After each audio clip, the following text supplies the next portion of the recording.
कल्पना कीजिए, एक दिन राह चलते आपको अलादीन का चिराग मिल गया। आपने उसे उठाया, रगड़ा। उधर से एक जिन्न प्रकट हुआ। कहता है, हुक्म मेरे आका, आपने मुझे आजाद किया। आज से मैं आपका गुलाम हूँ। आपकी हर इच्छा मेरे सिर आंखों पर। निश्चिंत हो जाइए, अब आपकी जिंदगी में कोई परेशानी नहीं बचेगी। आपने भी कहानियां तो पढ़ी ही होंगी, परियों की कहानी, राजा रानी की प्रेम कहानी, अलादीन का नाम तो सुना ही होगा। आपने हिचकिचाते हुए जिन्न से पूछा, कितने वरदान मिलेंगे? जिन्न ने जोरदार ठहाका लगाया, बोला, आप मालिक हो मालिक। आप हुक्म दो, जब तक आपका मन नहीं भर जाता तब तक मांगिए। आपको भी लगा कि अरे, यह तो चमत्कार हो गया, लॉटरी लग गई, अब जीवन में पैसा ही पैसा होगा। पहले आपने पैसा मांगा, ताजे ताजे नोटों से भरी एक गाड़ी सीधे बैंक से चलकर आपके दरवाजे पर खड़ी हो गई। दुनिया की सब सुख सुविधाएं उसने आपके कदमों पर ला पटकी। मजे में दिन कट रहे हैं, पार्टियां चल रही हैं, जश्न का माहौल है। सोते उठते कई दिन बीत गए, जीवन में अब कोई कमी नहीं बची। अब आप जैसे दरियादिल इंसान ने अपने पड़ोसियों को भी जिन्न उधार पर देना शुरू कर दिया। खाना, कपड़ा, मकान, सुख सुविधा, सब कुछ से ना सिर्फ आपका घर परिवार बल्कि देखते देखते खुशहाली से पूरी दुनिया भर गई।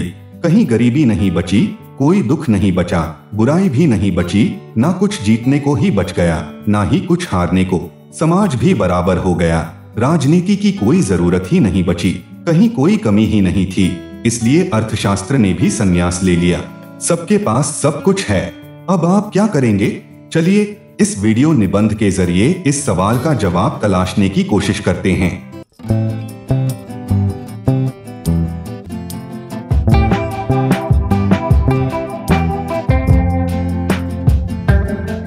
दुनिया तो आज वैश्विक हुई है।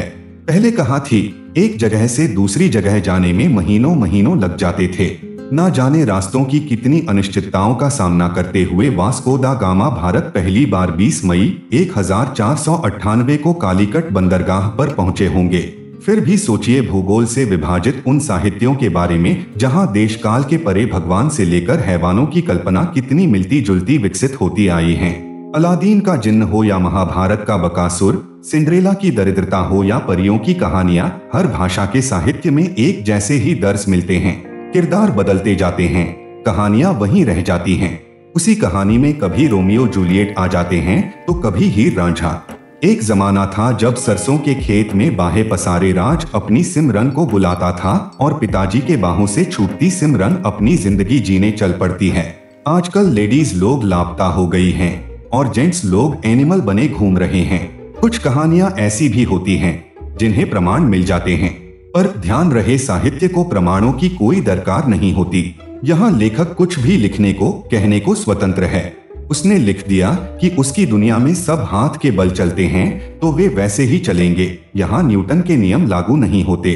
जरूरी नहीं है सेब जमीन पर ही गिरे, वह उड़कर चांद पर भी गिर सकता है। किसने उसे रोका है? क्या साहित्य वह जिन्न नहीं है जिससे आपकी मुलाकात इस निबंध के पहले ही मोड़ पर हुई थी?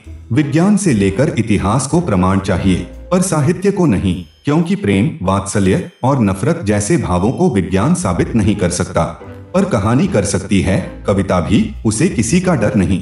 साहित्य हमें निर्भयता का बोध कराता है। किसी सन की बादशाह ने मोहब्बत को दफनाकर उस पर ताजमहल बनवा दिया। सुना है ताजमहल बनाने वाले कारीगरों के हाथ तक काटकर उस जालिम ने जमा करवा लिए थे ताकि कोई दूसरा ताजमहल ना बनवा ले। यहाँ प्रेम कहाँ था? शायद लंबी छुट्टी पर चला गया होगा। फिर समाज और राजनीति में करुणा का ऐसा अकाल पड़ा कि उसके बाद का इतिहास बड़ी मुश्किलों का सामना करते हुए खून, बलिदान, फिर सत्याग्रह से लेकर स्वतंत्रता के तिरंगे तक पहुंचा। इतिहास में भी तार्किक जीवन का आधार साहित्य ही बनता आया है। अर्थशास्त्र क्या करता अगर साहित्य ने समाज को बताया नहीं होता कि वह कितना दरिद्र है? कभी जिस पुष्पक विमान में रावण लंका से पधारे थे, वह आज हर दिन उड़ान भरता है। राम की इस धरती को लंका से ही नहीं, पूरी दुनिया से जोड़ता है। सोचिए, अगर किसी ने उड़ने की कल्पना ही नहीं की होती तो क्या हम कभी उड़ पाते? कभी दूरदर्शन से लेकर दूरभाष भी साहित्य था, वरना सोचिए संजय महाभारत का आंखों देखा हाल कैसे सुना रहा होता। रेडियो के युग से होते हुए आज स्मार्टफोन पर यहाँ अभी आप साहित्य का सामना ही तो कर रहे हैं। एक पल थमकर सोचिए, जीवन और साहित्य में क्या रिश्ता है? क्या हमारा जीवन एक कहानी नहीं है? साहित्य हमें ऐसे सवालों और कल्पनाओं का सामना करने की हिम्मत देता है। मृत्यु की सत्यता को साहित्य ही तो ललकारता आया है। यही नहीं, किरदारों के बहाने वह हमें खुद को पढ़ने का मौका देता है, क्योंकि एक ही लेखक उस भगवान की रचना करता है और उस महाभारत की भी, जहां उसके विराट रूप को वह दिखा सके। क्या कृष्ण और वेद मुनि का अस्तित्व एक दूसरे से स्वतंत्र है? क्या करते पांडव पूरी महाभारत में अगर कौरव ही नहीं होते? साहित्य हमारे जीवन में आदर्श की स्थापना करने में अपनी तानाशाही भूमिका निभाता है। स्वर्ग और जन्नत दोनों से हमारी चेतना का साक्षात्कार साहित्य ही तो करवाता आया है। महाभारत ही नहीं, रामायण में भी नैतिकता का जो पाठ कोई विज्ञान हमारे बच्चों को नहीं पढ़ा सकता, वह साहित्य हंसते हंसाते उन्हें गहरी नींद में सुला देता है। स्वप्न लोक में निर्भय घूमते ये बच्चे ही तो नई कहानियां बुनते हैं, जो साहित्य दोहराता ही जाएगा। एक साहित्य ही है जहां मरणशील प्राणी अमर हो सकता है, क्योंकि खुली आंखों से सपने देखने की इजाजत भी हमें साहित्य ही तो देता है। जहां सोच है, सपने हैं, भावनाएं हैं, कल्पनाएं हैं, इच्छाएं हैं, वहां भी साहित्य है। और जहां कुछ नहीं बच जाता, वहां भी शब्द ही बच जाते हैं। अद्वैत दर्शन में जब जगत को मिथ्या बताया जाता है, तब भी उसका तात्पर्य काल और स्थान की क्षणभंगुरता पर है, जिसकी दास्तान विस्तार से साहित्य और इतिहास का हर पन्ना हमें सुनाता है। ज्ञान विज्ञान की हर विधा साहित्य के मुकाबले असहाय है, क्योंकि अपनी बात की सत्यता को निर्धारित करने के लिए उन्हें प्रमाण लगते हैं। साहित्य को किसी प्रमाण की जरूरत नहीं होती, शब्द ही यहाँ पर्याप्त हैं। नैतिकता के पहरे से भी साहित्य पूरी तरह आजाद है। समाज और राजनीति की कोई जंजीर ख्यालों की उड़ान को नहीं रोक पाए हैं। इसलिए जहाँ भाषा विचारों के आदान प्रदान तक ही सीमित है, वहीं साहित्य नैतिकता से लेकर भावनाओं के प्रचार प्रसार का माध्यम बनता है। नीति शास्त्र का दायरा भी विचारों से शुरू होता है, न कि कल्पनाओं से, क्योंकि विचारों में कर्म की संभावना हो सकती है। कल्पनाओं पर ऐसी पाबंदी नहीं होती। विचार अपने आप में व्यक्ति की अवधारणाओं और कल्पनाओं पर निर्भर करता है, परंतु इन अवधारणाओं और कल्पनाओं में जब तक कर्म की उत्तेजना प्रबल नहीं होती, तब तक वे विचार नहीं बन जाते हैं। इसलिए विचार और परिणाम स्वरूप कर्म नैतिकता की शर्तों पर आश्रित हैं, पर सपने नहीं। फिर भी क्या सही है, क्या गलत, इसका निर्धारण नीतिशास्त्र साहित्यकारों के साथ मिलजुल कर ही करता आया है। मोरल ऑफ द स्टोरी के बिना कोई कहानी आज भी कहाँ पूरी होती है। आज आपके लिए एक पहेली है जिसे आपको सुलझानी है। कुछ है ऐसा जो कल्पना नहीं है, जादू है ऐसा कोई नहीं जो जानता नहीं है। विचार नहीं, संभावना भी नहीं, कोई भावना या अवधारणा भी नहीं। ज्ञात है पर ज्ञान नहीं, स्पर्शनीय होकर भी उसे कोई छू नहीं सकता। ब्रह्मा है, सच्चिदानंद है, सत्यम शिवम सुंदरम भी, दर्शनीय है, दिखता भी। साहित्य में भी है, विज्ञान में भी, जहर भी है, अमृत भी, सर्वशक्तिशाली है। जितना मेरा है आपका भी। वह क्या है? जवाब मिले तो टिप्पणी करना ना भूलें। आपके अनुमानों का भी मैं ज्ञानार्थ शास्त्री आभारी रहूंगा। साहित्य हमें उन किरदारों के गिरेबान में झांकने का मौका देता है जिन्हें हम शायद जी नहीं पाएंगे।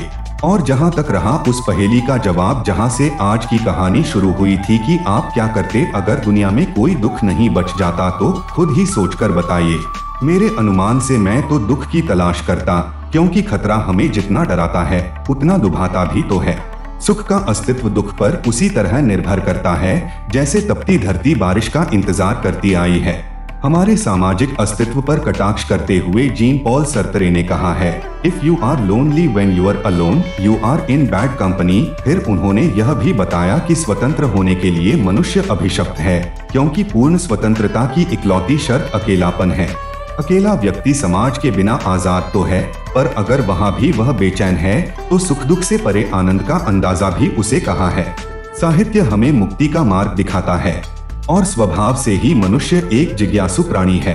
बिना साहित्य के तार्किक प्राणी को जिजीविषा से और कौन जोड़ सकता है, क्योंकि सपनों का कोई भौतिक अस्तित्व नहीं होता, फिर भी वे काल्पनिक नहीं होते।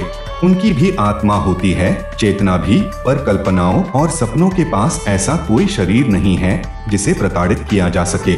साहित्य हमें अमरता के सपने देखने की इजाजत भी देता है और आधार भी। हर गली नुक्कड़ पर हम किसी को अपनी कहानी सुनाते भी हैं और उनकी कहानियां सुनते भी हैं। तभी तो संवाद होता है, रिश्ते बनते हैं, समाज बनता है। जिस समाज का साहित्य जितना समृद्ध होगा, उसकी अर्थव्यवस्था भी उतनी ही धन धान्य होगी। धारावाहिकों और चलचित्रों के बीच आता प्रचार भी साहित्य है। अखबारों में पढ़ी जाने वाली खबरें भी साहित्य ही तो हैं। फेसबुक से लेकर इस वीडियो निबंध में भी साहित्य नहीं तो और क्या है। आप जहां चाहोगे साहित्य को वहां पाओगे। हर काल और स्थान एक ना एक कहानी लिए बैठा है। हर धर्म के पास भी अपना अपना साहित्य है। क्रांतिकारियों का भी साहित्य होता है और आतंकवादियों का भी। हर साहित्य एक ही कहानी दोहराता है, जीवन पर जीत के फसाने सुनाता है। नायक वही होता है जो जीवन के पक्ष में होता है।